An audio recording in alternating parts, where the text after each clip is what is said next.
दोस्तों, अक्सर लोग अपने घरों में चूहों से बहुत दुखी रहते हैं। चूहे घर के सामान का बहुत नुकसान करते हैं। चूंकि चूहे भगवान गणेश की सवारी कहलाते हैं, इसलिए कुछ लोग उनकी पूजा भी करते हैं। लेकिन सनातन धर्म में चूहे को लेकर क्या क्या कथाएं सामने आती हैं, इसके बारे में द कर्मा आपको बताने जा रहा है। आज हम आपको ये भी बताएंगे कि चूहा हिंदू धर्म में पूजनीय क्यों है।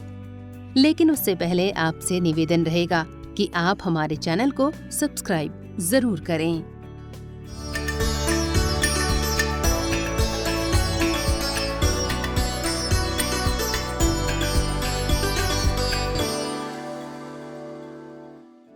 महाभारत का पलित चूहा।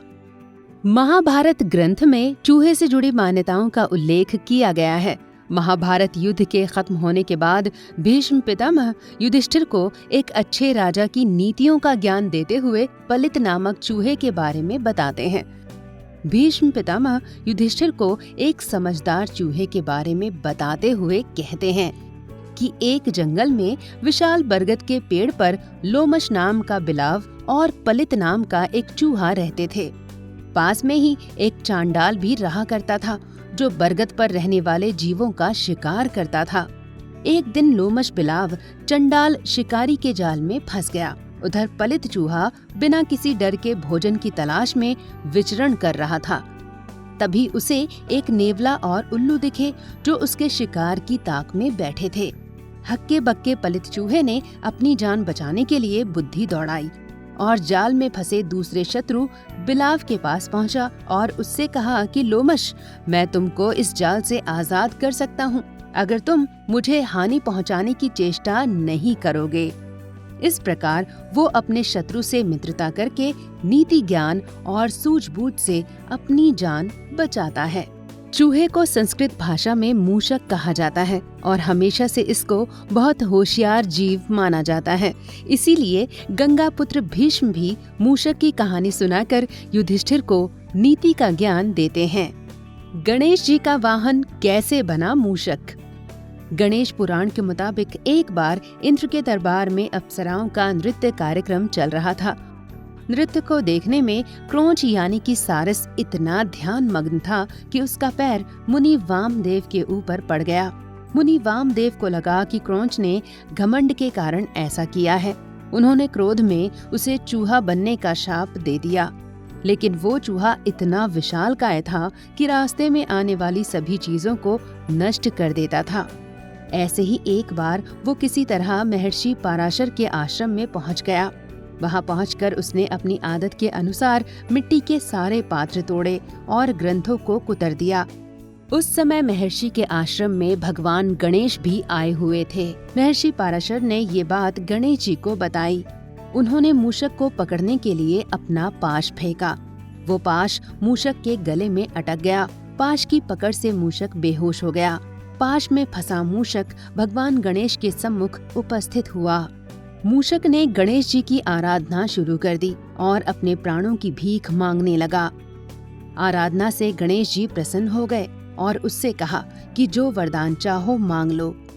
ये सुनकर वो उत्पाती मूषक अहंकार से भर उठा और भगवान गणेश से बोला कि मुझे आपसे कुछ नहीं चाहिए, लेकिन यदि आप चाहें तो मुझसे वर की याचना कर सकते हैं। मूषक की गर्व से भरी वाणी सुनकर गणेश जी मन ही मन मुस्कुराए और कहा, यदि तेरा वचन सत्य है तो तू मेरा वाहन बन जा। मूषक ने बिना देरी किए तथास्तु कह दिया। गणेश जी ने उसे अपना वाहन बना लिया। यही कारण है कि आज भी लोग अपने घरों में चूहों के उत्पात मचाने पर भगवान गणेश को याद करते हैं। लोक कथाओं में मूषक।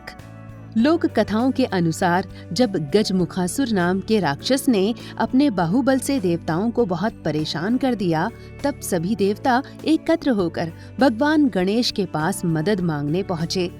तब भगवान श्री गणेश ने उन्हें गजमुखासुर से मुक्ति दिलाने का भरोसा दिया, जिसके बाद श्री गणेश का गजमुखासुर दैत्य से भयंकर युद्ध हुआ। कहते हैं कि उस युद्ध में श्री गणेश का एक दांत टूट गया।